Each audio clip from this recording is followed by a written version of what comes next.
Visse a lì e ne fu sconfitto. Fece a pugni con la vita e fu un esempio per i giovani. Suo figlio, i suoi amici e gli avversari lo raccontano in un grande film, L'Addio a Smokin Joe. Restate con noi. Can I please ask you to sit down?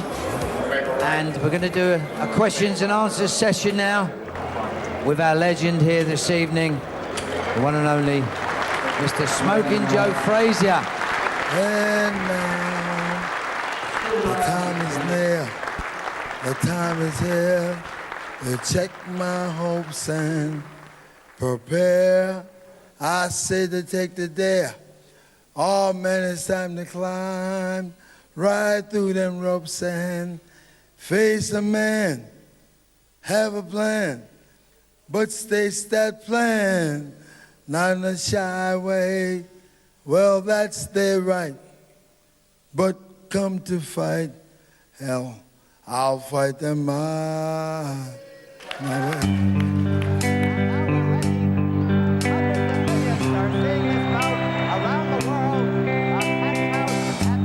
Everyone knows Joe Frazier.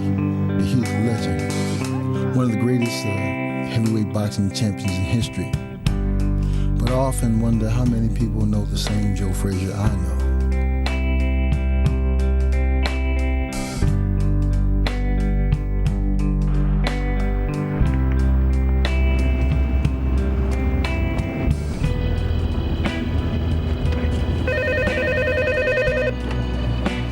Good afternoon, Smokin Joe Frazier's office. How may I help you?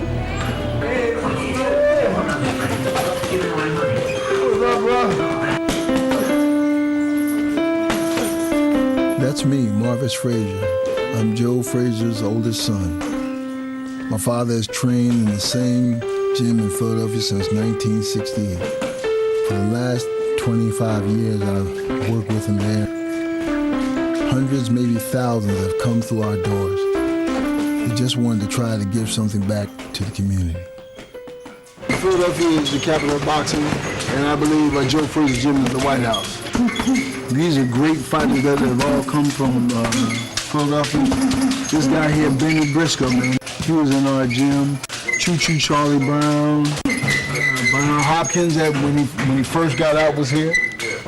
We have an icon in this city that fought the heavyweight division, was part of history in that era. Part of that history. A person would love to say that Joe Frazier lived in their city. We gotta get rich here and get these pictures all straight now. Sharpen back up, you know what I mean? I was just like a self-made guy. They ain't had to tell me to do nothing. It's a sports that, you know, one-on-one. It speaks for yourself. I don't care how great a football player, basketball player, whatever you become, there's still that urge in you. Can I really box? And so when a guy becomes heavyweight champ of the world, he says something for a nation. He says something, I am the top athlete. Now, boxing have always been able to go to the lowest of the lower class people and find the cream of the crop, raise it up.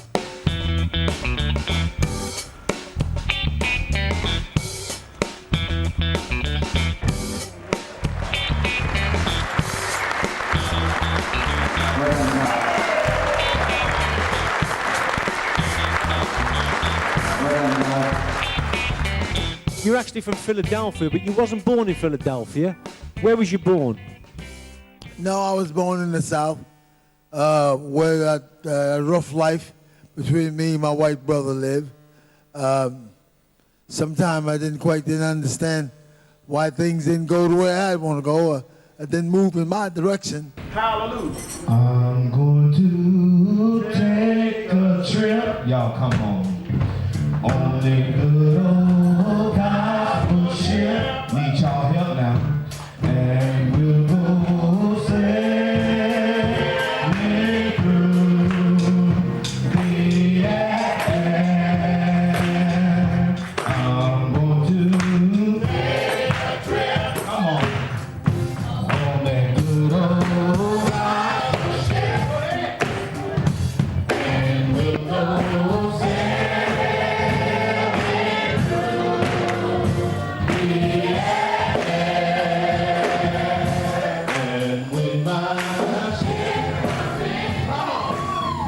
This is the original deed here but during those days it was unusual, unknown for a female to own properties. And my great-grandmother obtained this 10 acres, but she had to put up her 2 sons and her husband as collateral and to get the 10 acres and a mule. And this is the original deed that came through everything, flood and fires. And if they go up on the taxes, I think I might have to sell some. This is my mom's wishes. She said when she died, she wanted to be buried in this area. She had a sense of land ownership because she said, like, if you don't have land, you don't have nothing. She said, if you don't own anything, you're nobody. She said 2 things you must do to be a good citizen: own land and go to jail once. Frazier lived right down the road here, maybe about less than a mile. You see, named the road after Joe Frazier. Joe Frazier Road. Before, this road had no name. It was sand, it was dirt road. His mother was an outstanding person. She never complained about nothing. She was like a mother to me, because when I goes down there, when she was afraid of food, it fixed mine too. Pot of peas and rice, and man, you could smell it all over the neighborhood, and whoever children was available, everybody ate. That's right. You know, nobody's child would left your house hungry. No, we didn't come from Haiti. No? Yeah, we came from Africa. Oh, not me. I didn't come from Africa. I came from Africa. My 4 parents did, from across the watermark. I don't know anything about and today we really have a lot of pride in our heritage. So we were made Gullah Family of the Year back in 90. They made us Family of the Year. Well, the Gullah Geechee Nation exists from Jacksonville, North Carolina, goes all the way southward to Jacksonville, Florida.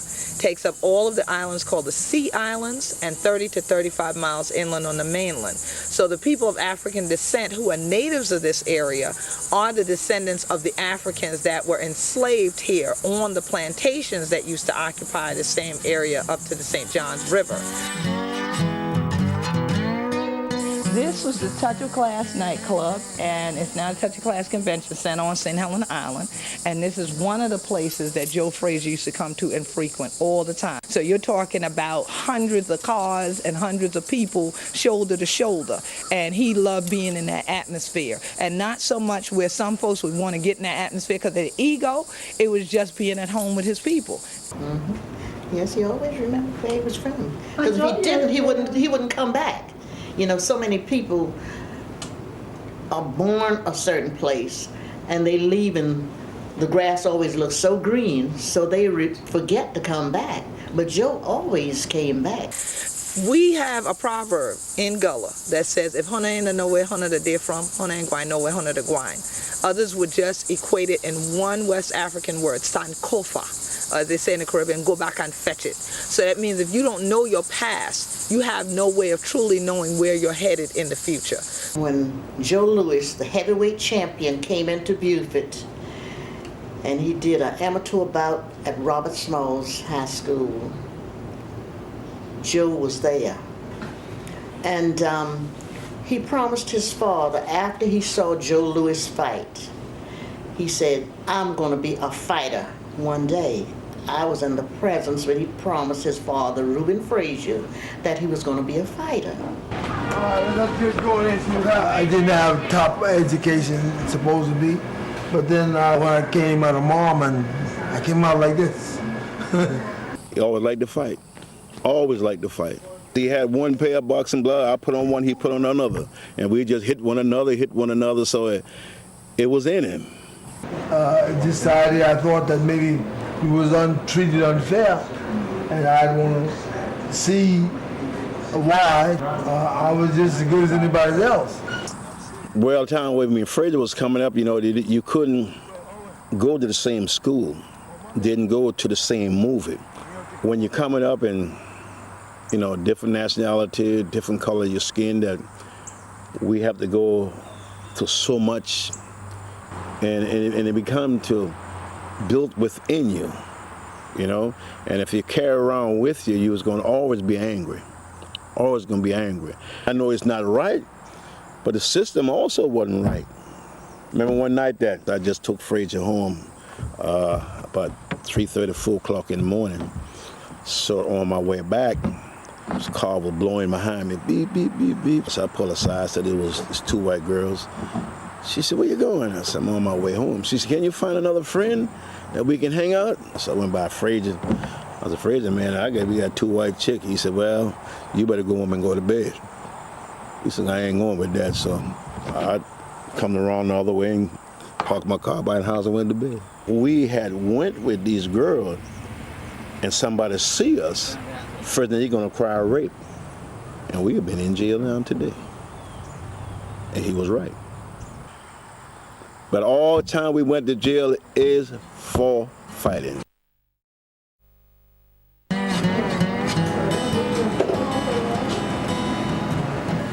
Joe would knock you out. He was a bad dude.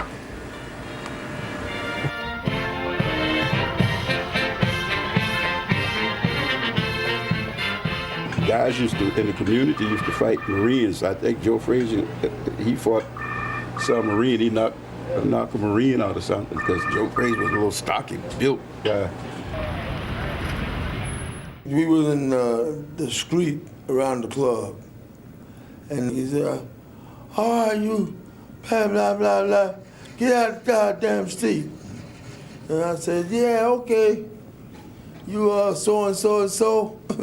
You think you're bad? Meet me on the outside of the corner. You know, back in them days, something happened like that, and automatically, right or wrong, color of the skin, you gone. There was always this sort of chasm between the races in Beaufort, especially at that time. It's getting better now. You can't say it's 100% changed, but it's gotten much, much better from the era that Joe was in. But there has always been a divide between the civilians and the military, especially with the black civilians, or the Gullah Geechee ones, and the military personnel.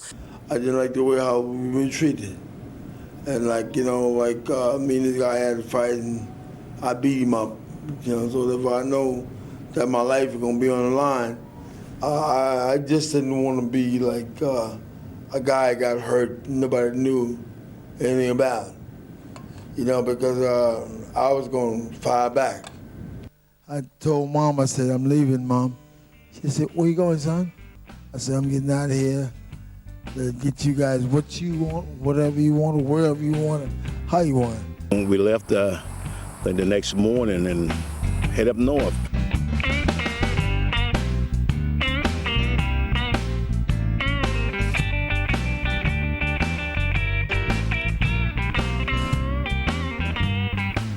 Like so many black Americans, my pop came here for a better life. Working all day in the slaughterhouse and training every spare minute at the local police athletic league. I'm going to make it right. Where most of us get off and start to run from. And I had to run because it was a little rough back in the days with the gangs and you crossing the wrong territory, you know, then you had to watch yourself. But therefore, I ran everywhere I went. I just had to get to the gym. Philadelphia has been known because of the tough image that we have, the ghetto, the hood, the eras of fighting in the street, gang war. Philly's a tough, hard town, and still is, but tougher back then. When I first got here in '59 and then the early '60s, was notorious for gym wars. There were careers that were shortened because guys from the same neighborhood would fight real fights just in the gym instead of waiting to be paid and have those fights in an arena. Philly has a unique connection to the sport of boxing. With venues like the Blue Horizon, boxing is a part of the lifeblood of this town. George Benton and Chico Corsi were the first boxers here in '61.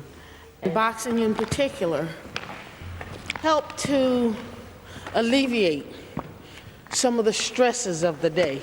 Certainly it represents an opportunity for individuals to have an outlet and to be able to be creative in terms of a sport that has been up and coming all of his life.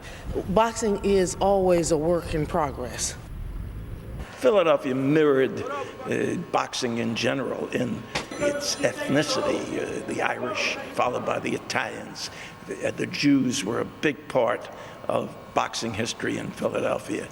And then African Americans migrated here from the South and found that the best way to get out of the ghetto was to take up boxing. Well, it was very difficult in that period because we didn't have many heroes, or we didn't recognize many heroes.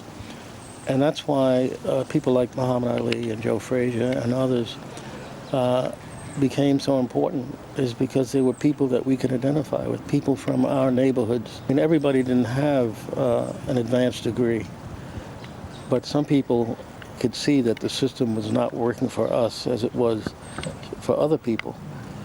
And so we looked to them. They were our heroes.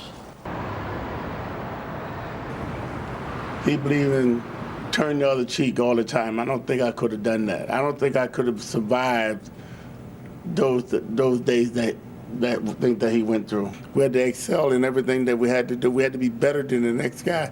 If we wasn't better, we would not have made it. It takes all kinds of people to bring, at that time, freedom to us. It took all kinds. It took a Joe Louis. It took a Jack Johnson. Jack Johnson fought and was angry. You know, it took a Muhammad Ali, you know. It took Frazier. It took Larry Holmes. And we just had to keep fighting for what we believe, you know. Without a doubt, without a doubt, that boxing helped itself. And I got to say that boxing helped itself. They didn't have anybody come around to give us nothing. And we all learned to do it on our own.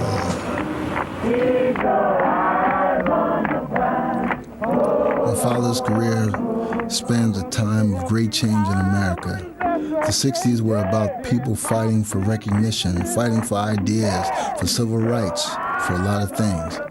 My father did his fighting in the ring, but he was always true to his roots.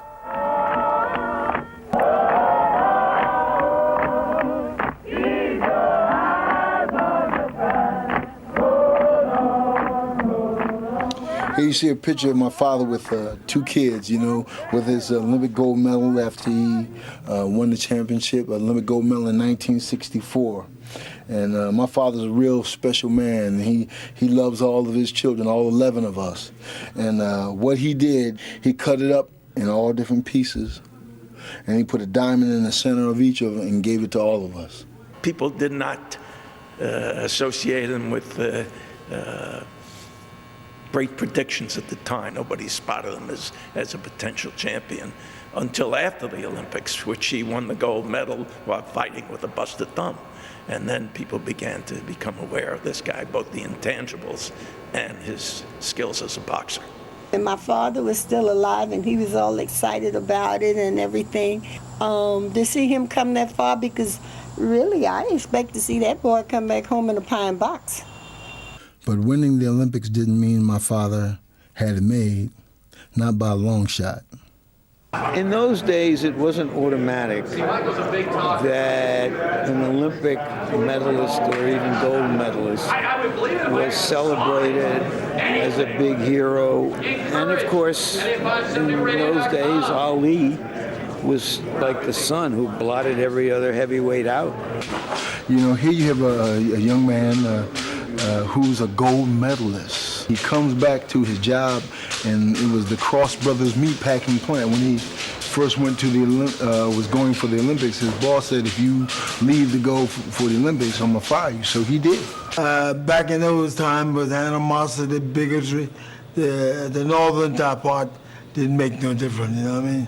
And the boss man didn't give me no break, you know that about it? What it was like was sadness and an embarrassment for the city that still exists. We have a statue of fictional boxer, Rocky, and there's no acknowledgement of Joe Frazier. And when Joe came back, he was married with children, and I was doing a sports show on the radio, and I asked the listeners if they wouldn't contribute toys or money so that Joe's kids could have a decent Christmas. And that was one of the best Christmases we ever had, you know. Now, what keeps me together is that I'm doing a great thing for myself. I'm doing a great thing for my family. I'm doing a great thing for my kids. And I know they're going to be well taken care of, you know. Why not? I decide to myself, I'm not going to let nothing stop me from being a champion. Now, Joe does not have negative thoughts. When he puts his mind to it, he will achieve what he's setting out to do. Like this. So if you want to hit the bag like that, his life story is a story of high motivation. You know, wanting a better life, not only for him, but like he promised his mother, we're going to come back and give you everything you want. And he did. He came back and bought a 365-acre plantation so she could walk an acre a day. I was there March 8th, 1971. Two great pugilists. One, they said, floated like a butterfly and stung like a bee. The other, a small wrecking machine. There he is right there. Smokin' Joe Frazier. The two-handed demolishing punches. Victory at the Olympics was just the beginning. Opens the cut above Shaballo's eye, and the referee... Joe Frazier was unstoppable. Smokin' Joe Frazier.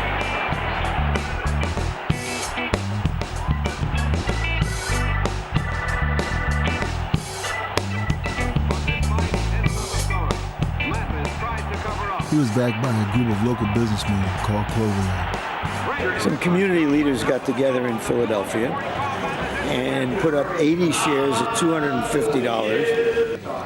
And I, as a sports columnist in Philadelphia, thought it would be a terrific gag if I bought a share so that I could write about Joe Frazier as my fighter. The real Philadelphia Rocky there. I left Philadelphia about a year and a half later, and so I sold my share for $2,000. And Joe Frazier always kidded me about it because a few years after that, the shares were worth $14,000. 6 years after winning his gold medal in Tokyo, with Muhammad Ali stripped of the title for refusing to fight in Vietnam, Joe Frazier was to face Jimmy Ellis for the undisputed heavyweight championship of the world. Joe Frazier was a dreadnought. Combinations are the name of the game, and Frazier's putting them all together tonight.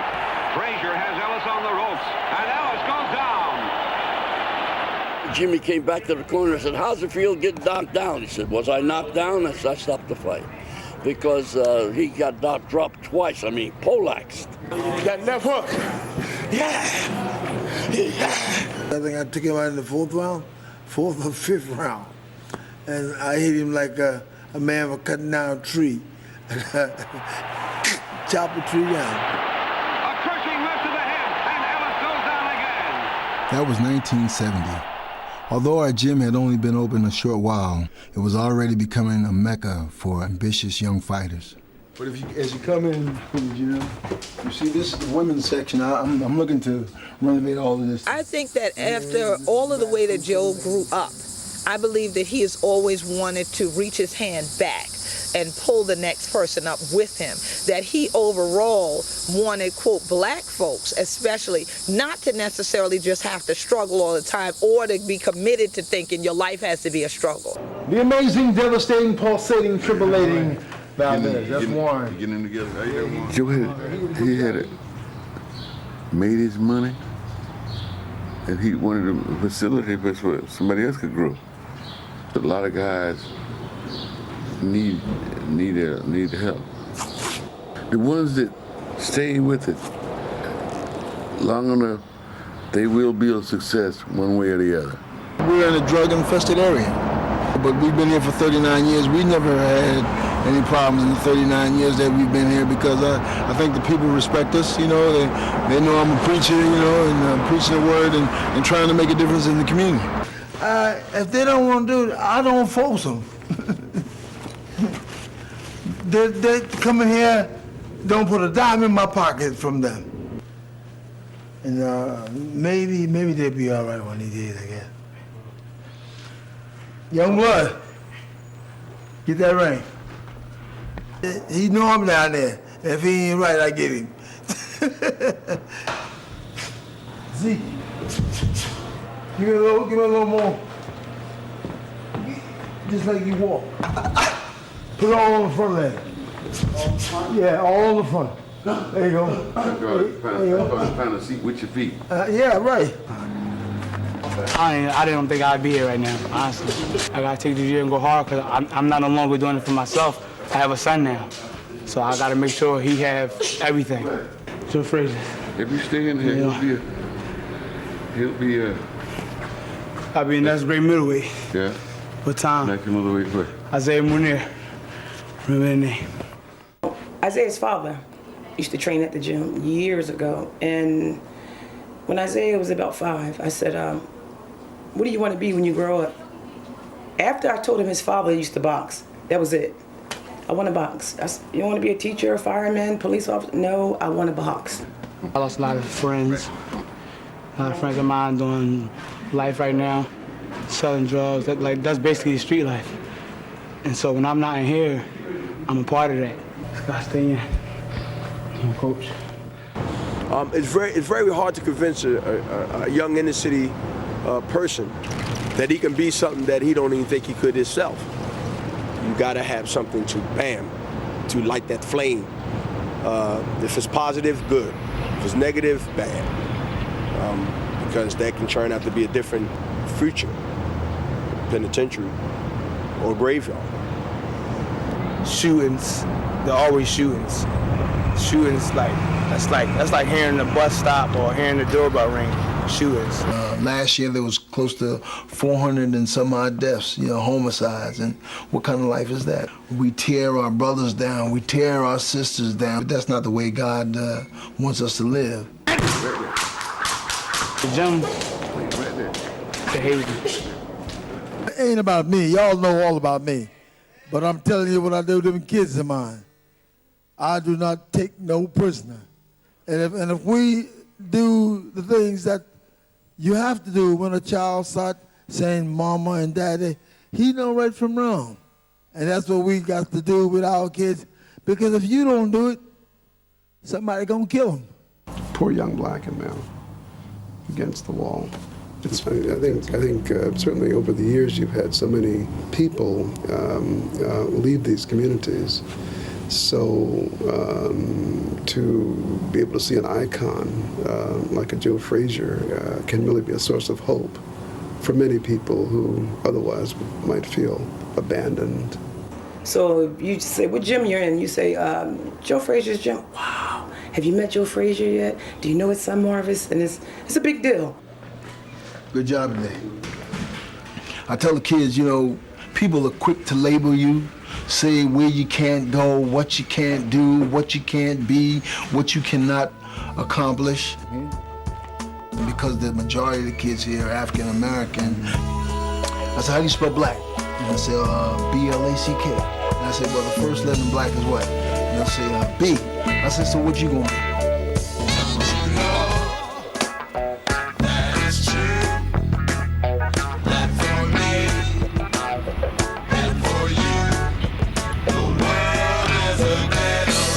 Sweat and tears.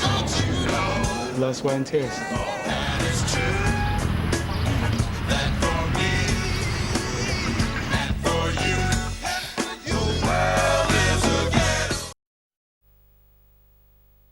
How you guys doing? All right. Yeah. My trainer told me, said, one of these days, goddamn it, said, you forgot your name. You don't remember who you are. It gets that way sometimes. 100 fights. Do you remember the moment that you put him away, that you put him there in hospital? I remember it like yesterday. Joe Frazier whooped me, I had him the belt. When he proved to me he's the real champion of the world, this will be his belt.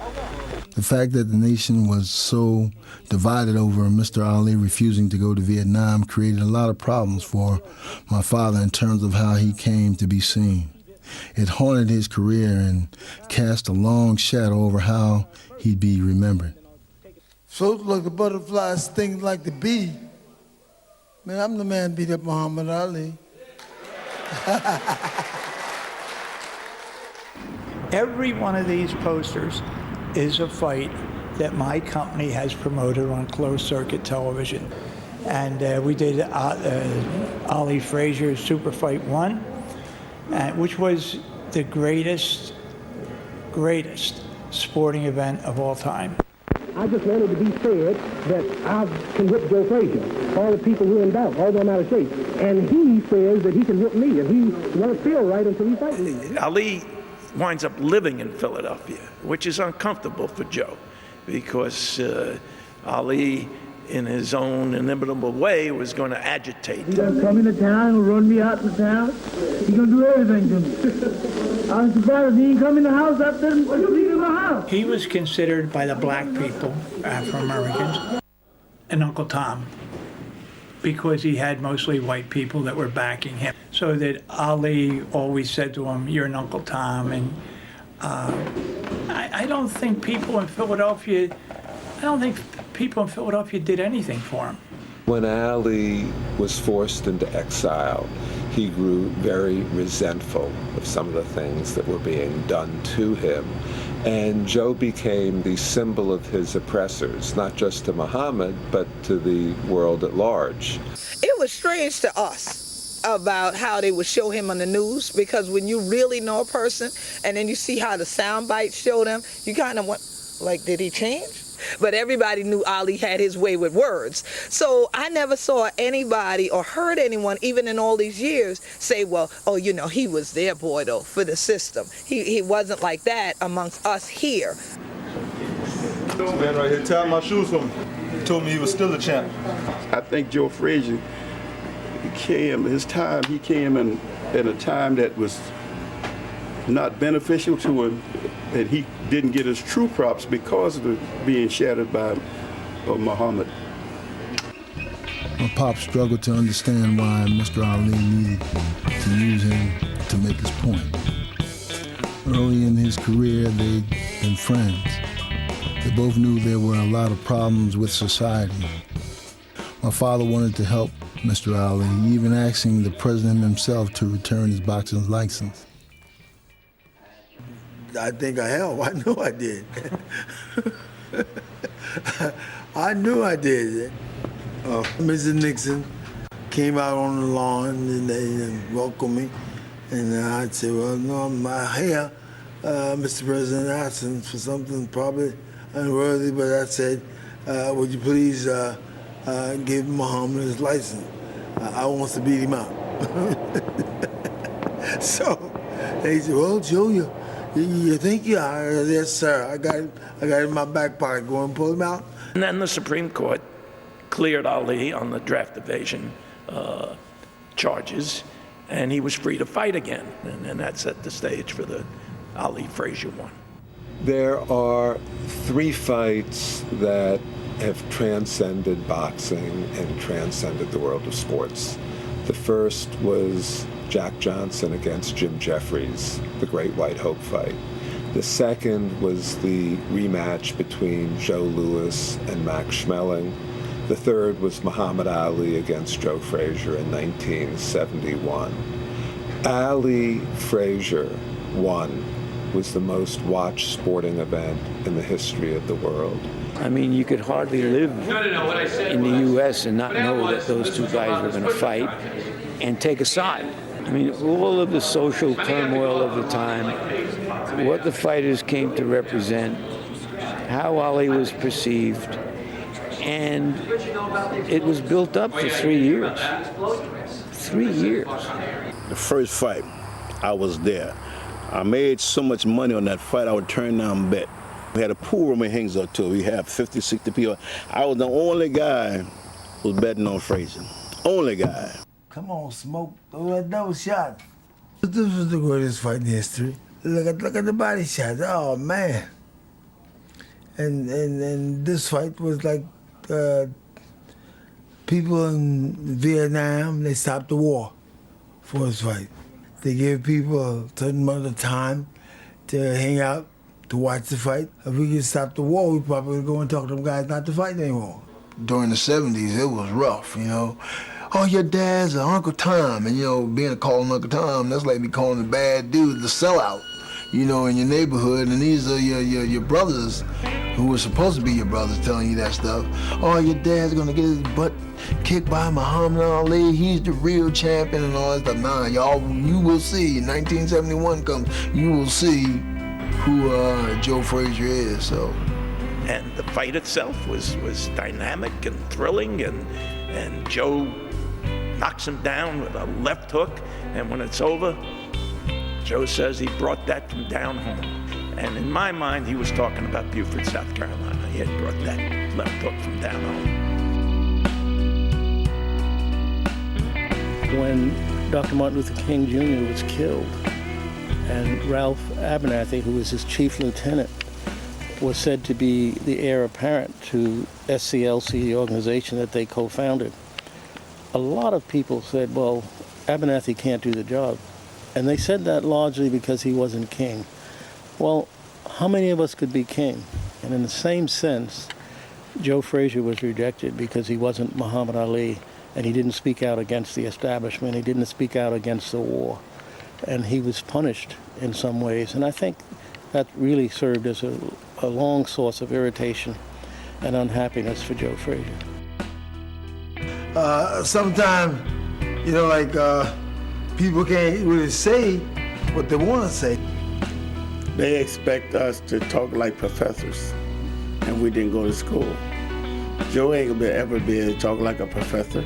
He ain't went to school. There's a place called the Union League in Philadelphia, Republican Club.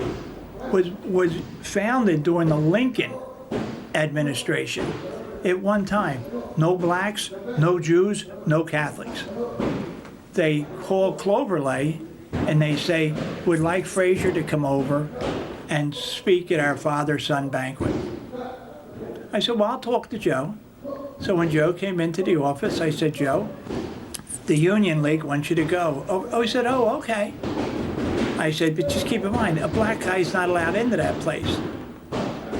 He said, well, maybe when I go and speak, they'll change the rules.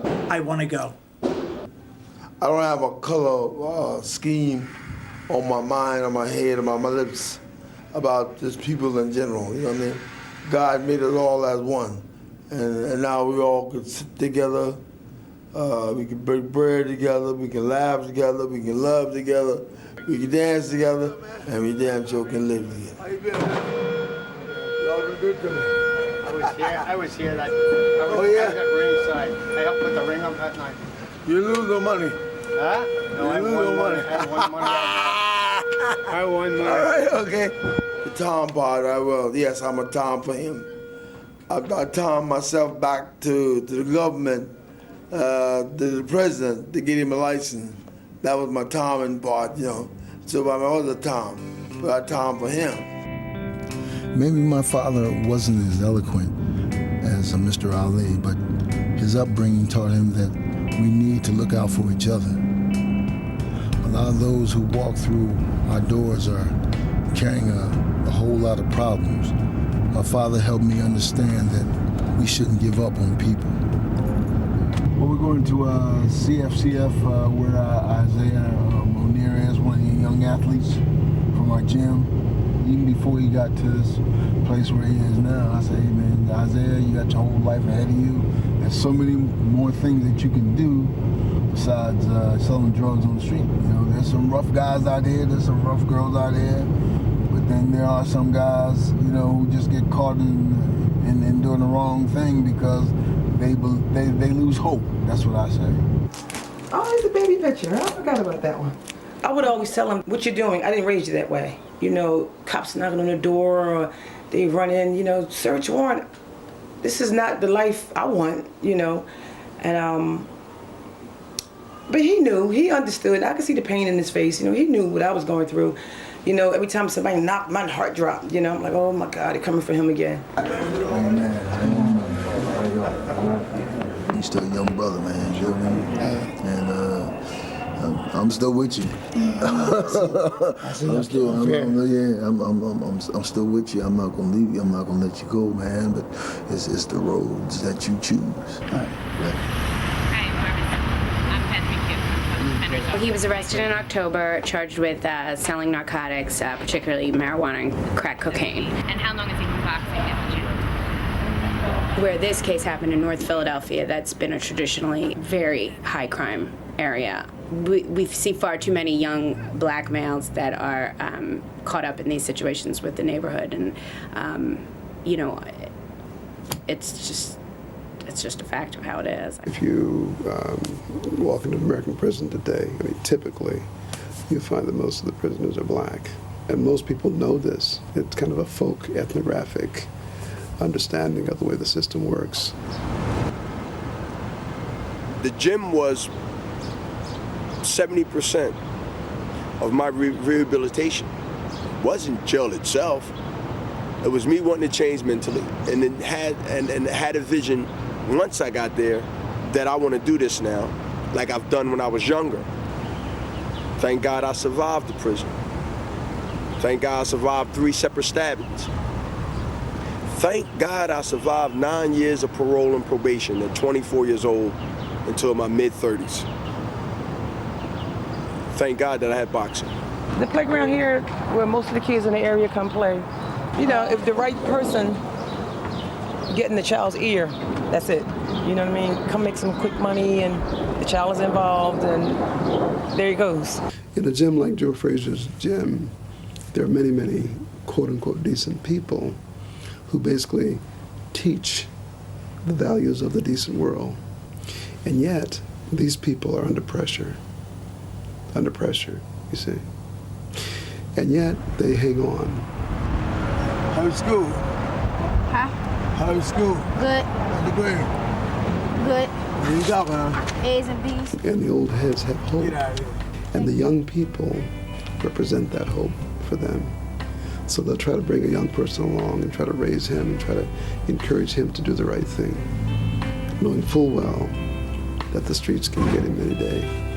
We have blacks who are doing all sorts of things that were unheard of not too long ago. And people think that the civil rights movement was 100 years ago.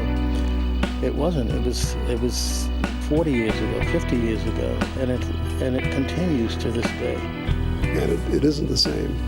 It's a different day. I think Barack Obama, that a man could rise to the level he has is just amazing. But we still live with the legacy of racism.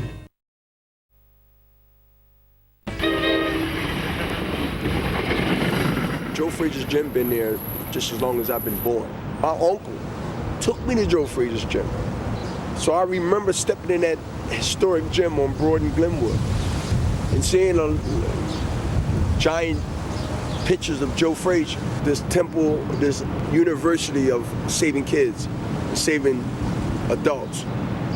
That's what Joe Frazier's gym have done for some in the community. Some fell to the wayside. Some we won't save. That's just the way it's dealt. But let's try to save some. Yea, though I walk through the valley of the shadow of death, I will fear no evil, for thou art with me. The Joe Frazier Gym is a Philadelphia institution, but I always dreamed with a little help, we could touch even more lives. I believe my father's name has the power to bring awareness to the problems we see in our community. To me, the gym should be a legacy, a symbol of what he stood for, a source of hope. But sometimes it's a struggle just to keep things going. And right now, you already know what the gym looks like. And then I'm thinking of a cathedral look for the gym. Who I look like? I'm a reflection of my father. I'm a reflection of all the things that my father stands for. This is where we see the impressions of the artwork, but this is what I'm looking for it to be. And Rome wasn't built in a day, and it takes time and it takes planning. There'll be like a mural there, and there'll be a... My father says, "You better hurry up." You know? But we want to be a beacon here to this community. You know, and the only reason that you're here is because of what? I made a bad choice. You made a bad choice. That's right. But some guys don't know that, and you know that. Yeah. And so when we get out here, we don't make those choices, right? No, not at all. A lot of dudes here are smart, believe it or not. You know, some people get a lot of bad breaks. But you know, a lot of people here are talented in many ways. Many ways. You know, I'm one of them. I'm one of them. One. Oh, wrong. That's right, we're learning. That's why we're doing this. Bring your hands back. All we do is give love, man.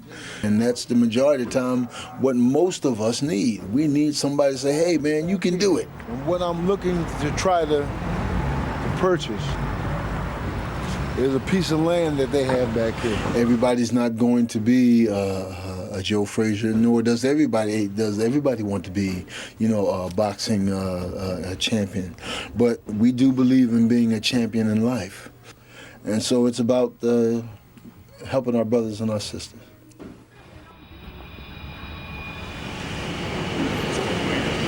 We've had this George Foreman Youth Center since 1983. Been here a long time, huh? Started off just trying to keep kids off the street. Now I'm trying to keep their parents off the street. This is a very important place because I call this the salt mine. I named it even Joe Frazier Building because Joe Frazier, when he was working out, is the hardest working man in the boxing business. When people come into this gym, they know it's the work. I'll never forget the night Pop fought George Foreman in Kingston, Jamaica. The kind words of commentator Howard Cosell have since become a part of boxing folklore. Down goes Frazier! Down goes Frazier! Down goes Frazier! That was the first time I realized that Joe Frazier was a man just like everybody else. Those were the days of wine and roses. We drank the wine and threw away the roses. Until that happened, when he lost the fight, that everything went berserk. Once the fight was over and we went in his room, he was hungry. And he made a peanut butter sandwich so big till everybody was laughing at him. He said, "Hey, I gotta take what I can get now, my friend." He was taking a lick, but it hurt me just as much as it hurt him. Believe me, you hurt all of them. Everybody who was there in his corner. Smokin' Joe Frazier right there. You know what all the handsome guy is? That's me. He's supposed to have been training for George Foreman. Well, you see that we parted. But I never bet him against him. Whoever he fought, I never bet against him. Well, I believe and trust in him. Yeah. So I know he did the best he can. That's my friend. I love him. That's my friend. Like all the other guys, that I got off on them first. But George didn't take no step back. I think what he did, he met 5 at 5. But he's a good guy, and you know, I'm proud of him. You know. I won that boxing match, but people heard about me knocking Frazier down 6 times. But people forget he got up. He was never on the canvas. He kept getting up. So this was frightening to me because the first time I knocked him down, I said, "Uh-oh, he's mad. He's going to kill me now." When they stopped that fight, I was the most happy human being in the world. And I don't know that Joe ever had another great night in the ring until the third fight with Ali. After the Foreman fight, my father fought and lost a rematch with Ali in 1972. Mr. Ali went on to fight George Foreman in the Rumble in the Jungle to regain the title. This set up the third and final contest between Pop and Mr. Ali. Ali breezed into the gathering, swinging a couple of butterfly nets for his opponent. "Onlyest way he can catch me," said the champ, and then he whipped out a little rubber gorilla, which was, he said, the soul of Joe Frazier. All night, that's all he's gonna be. All night in Malaysia. Manila was a shock to the Ali camp. The feeling is that Joe Frazier is a shot fighter. They'll go over to Manila, Ali will outbox him evenly, maybe stop him in the late rounds, everybody gets paid. Muhammad wasn't prepared for what Joe Frazier brought to Manila, and I'm not sure whatever Ali did, he could have been prepared for what Joe Frazier brought to Manila. Well, you could talk about that all day long. Was that a great fight? Oh, God, I don't know how those guys survived. You realize that fight was indoors? A tin roof, Arenado Arena. We were hot, man, it was hot. Both men understood that this was the last time they'd be facing one another. And in Manila, they weren't fighting for the heavyweight championship of the world. It was something much more important than that. They were fighting for the heavyweight championship of each other. I always thought he had a chance to win because he was a big head boy. And in order to beat him, you had to fight. He was all tiger.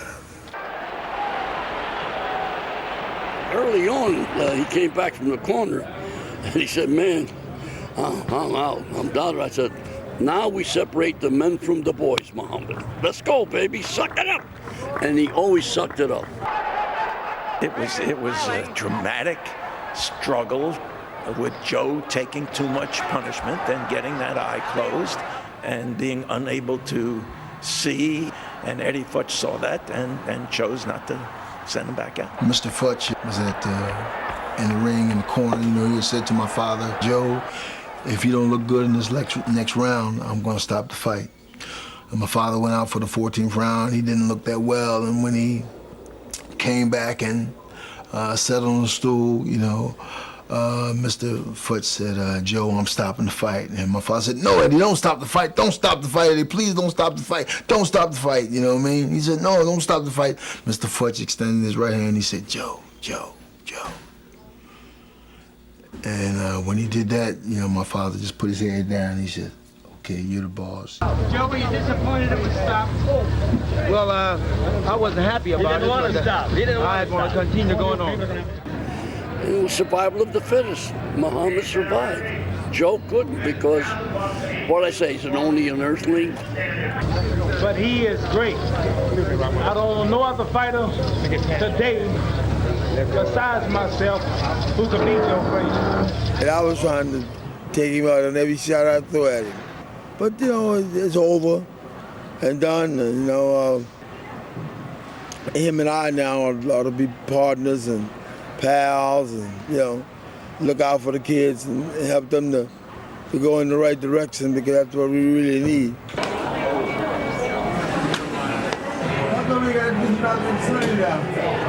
What's that? We're just open. We're still adding stuff. Huh? So we're still adding stuff. We're still pretty new. The next 5 minutes, you can put mine in there. Knocking them down. You're going right there. You're right there. He hurt his family. He used to call him a monkey and a gorilla and made fun of how he spoke. He took it way past the limits that you're supposed to. As decrepit as he is, I don't think I wouldn't advise Ali to say that to him in this day and age again. I think you would still find two old men rolling around on the floor. Did you ever become friends with Muhammad Ali? Joe Frazier, I'm the greatest. I'm gonna whip you.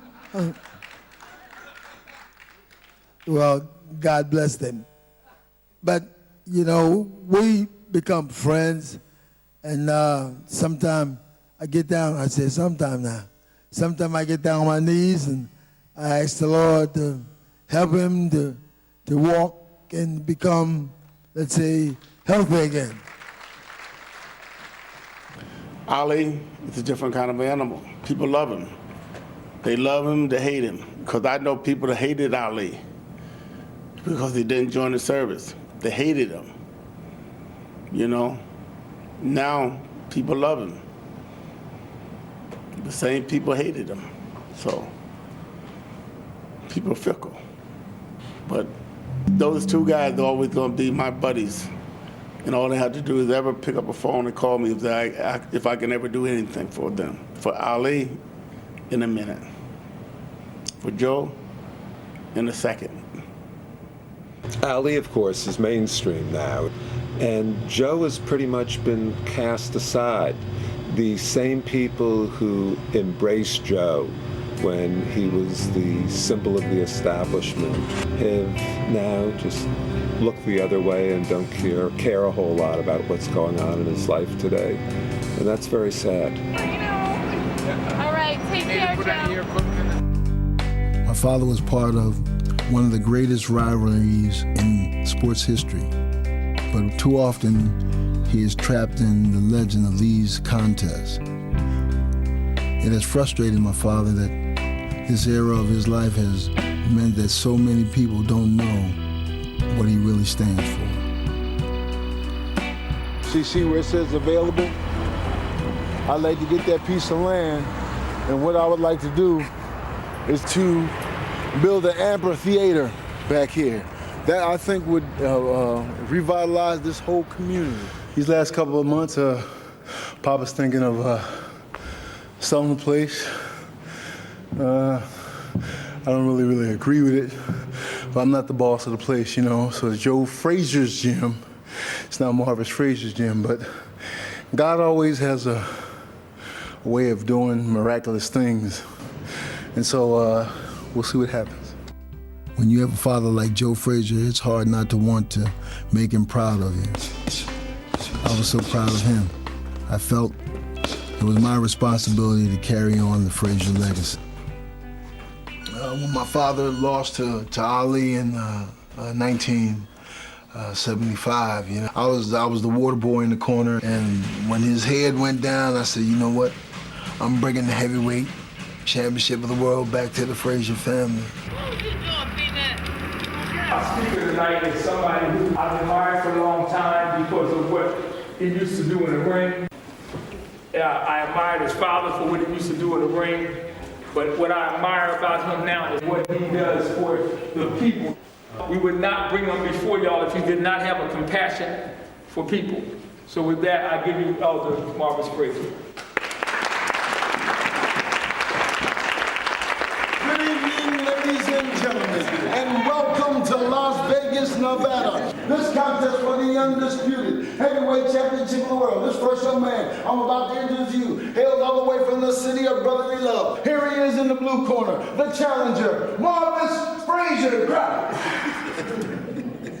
And this next young man, weighing in at even 217.5 pounds, the undisputed heavyweight champion of the world, the Eastern Assassin, Larry Holmcroft. I looked Larry in the eyes, he looked me in the eyes, I said, you're mine. I turned to my father said, you know what to do, son? I said, yes, sir, I know what to do. I come out, I slip about 4 or 5 Larry jab, I hit him with a jab, and then about a minute and 5 seconds of the first round, I drop my hand, start showboating, I got caught with a straight right hand from Larry. I caught the counter wheels laying by the count of 2, and then when he said 2, I rolled over and got on one knee, and when he said 8, I stood up. He said, are you all right to continue, son? I said, yes, sir, I'm all right to continue. He said, all right, let's get it on. And then Larry came back and hit me with about the,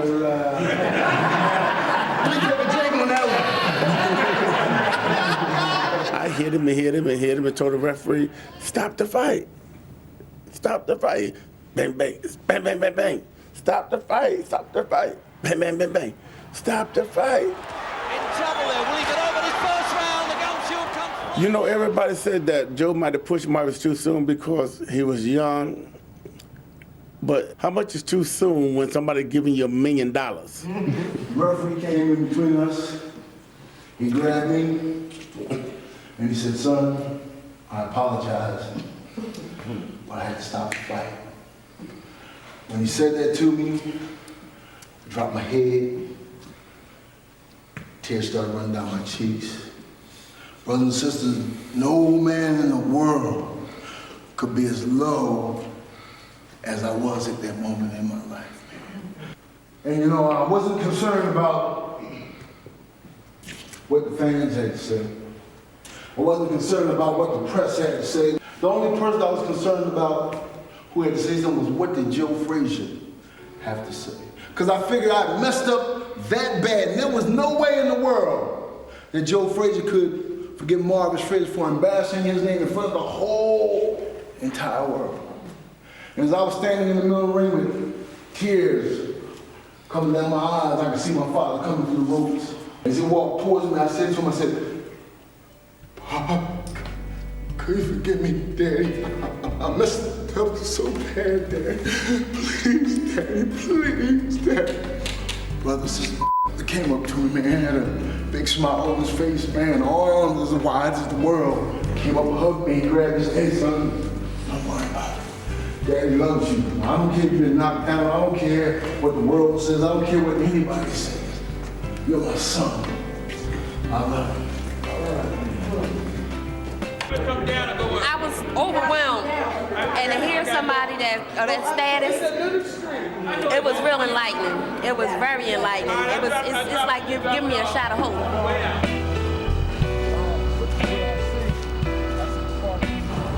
I don't know exactly how many young guys trained there, but I know my son did, and I love the fact that he was there.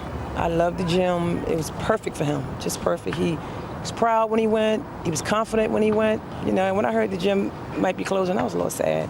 First, I thought they were saying it was closing for renovation, and then I heard, no, that's not it. It's money, always money.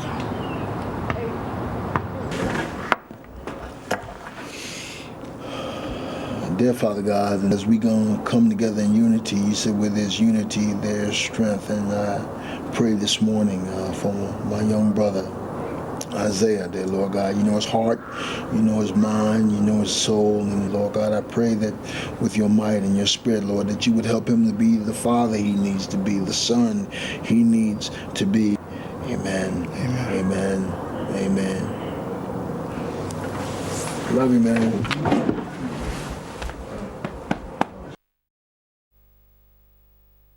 Over here, I see an amphitheater. To even think and have a conversation that the gym is shutting down. The gym should be looked at like any monument, safe haven. I'm gonna go as far as saying some might not like this. It should be saved like if a Catholic church was being closed. Joe has been a client for 6 years. In those 6 years, I have not seen the Philadelphia papers do much of anything with Joe. He announces he's closing the gym. It's like the world has collapsed. You know, as you come around the wall, you see our creed, you know, who's the best, we're the best. Who's the best team, we're the best team. Why are we the best team? Because we work hard. Why do we work hard? Because we're disciplined. Why do we sacrifice? Because when you give up something, something will come back. And why are we disciplined? Because without discipline, there's nothing. Some of my black brothers been getting in trouble, I mean, for no reason. I continue the gym here. That way they have something to do, a place to go, and get their anger and their animosity and their problem off on the bag. Or maybe somebody standing in front of you. But you gotta remember the other guy has two hands too. So therefore, you come to give some, you might get some. Jim has been there for all that time, so it's just it's going to be a memory. It's always be a memory of Joe Frazier's gym, always. My son and I here have given them all of us. We have given them all of us, more ways than one. We're not angry with no one. We're not mad at no one. I'm still going around the whole world, man, writing my name. See, now it comes a time where everybody has to contribute their part. When you don't contribute your part, then you got to carry more load. He has to carry more load. I have to carry more load.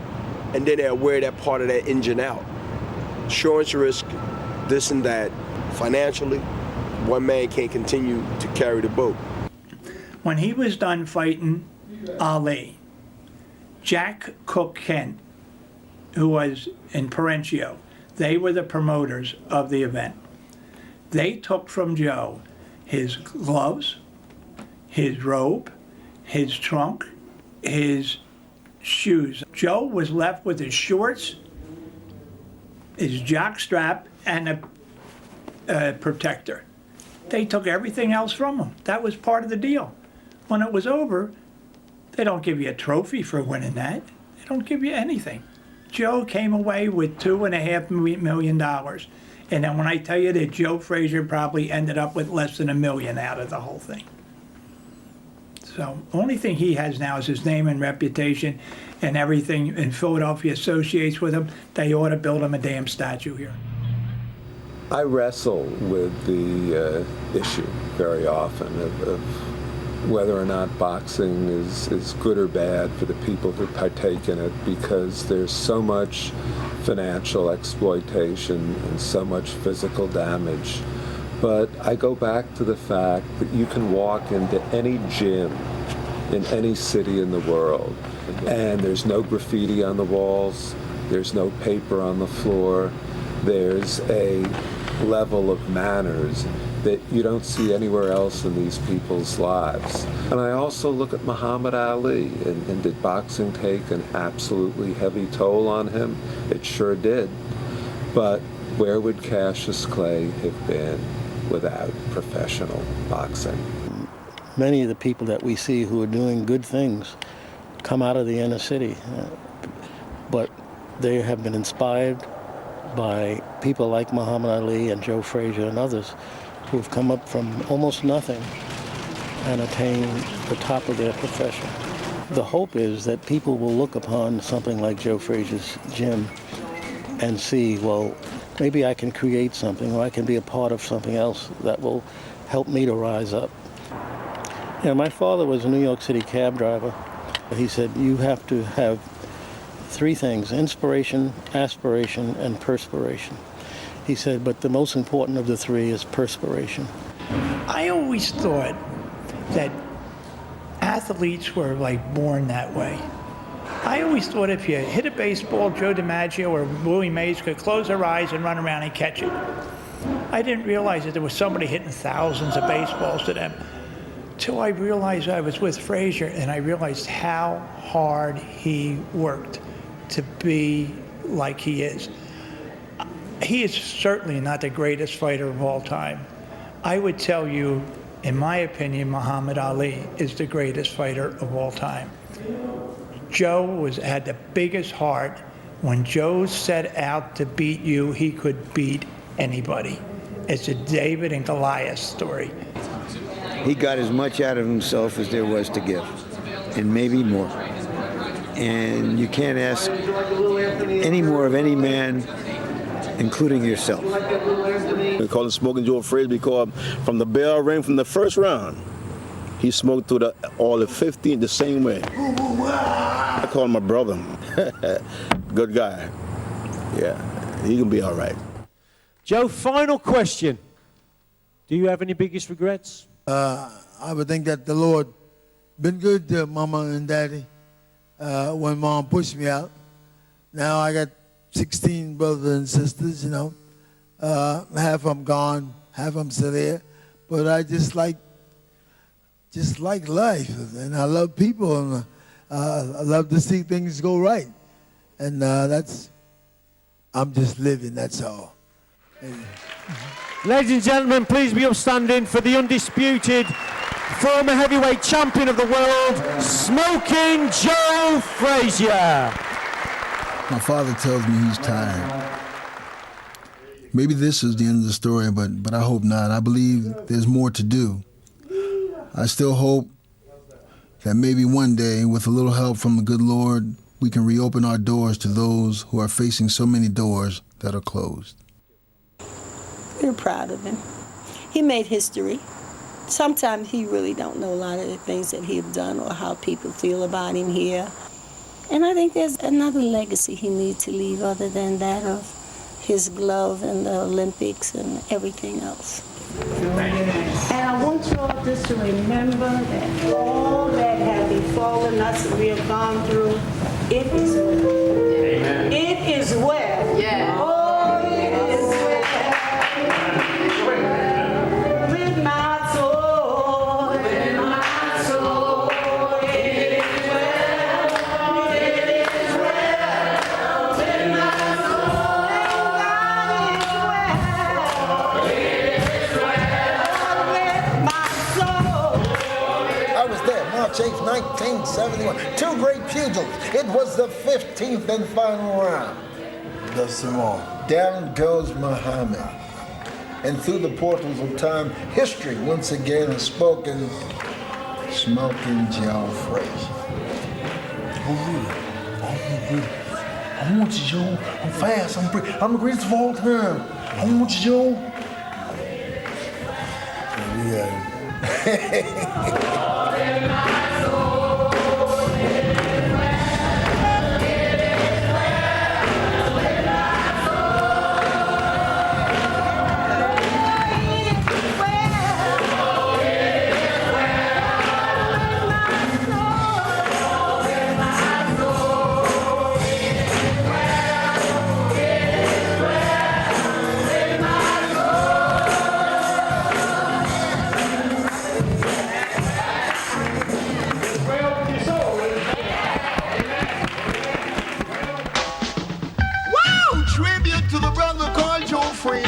Smokin' Joe, as I would say.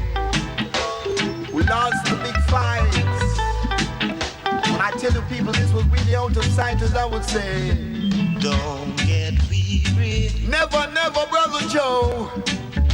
Never you be late for the show. Don't get weary. I'm begging you to return on the scene. Viewers, then I know you will be keen. Yourself up from off the ground. No use for you lying around, as I would tell you. Got to train harder each and every day. You stick around. Why you gonna put him down? No matter what 36,000 folks may say. Man, Joe Frazier, like I tell you. I'm Smokin' Joe Frazier, sharp as a razor. I'm here for you all the time.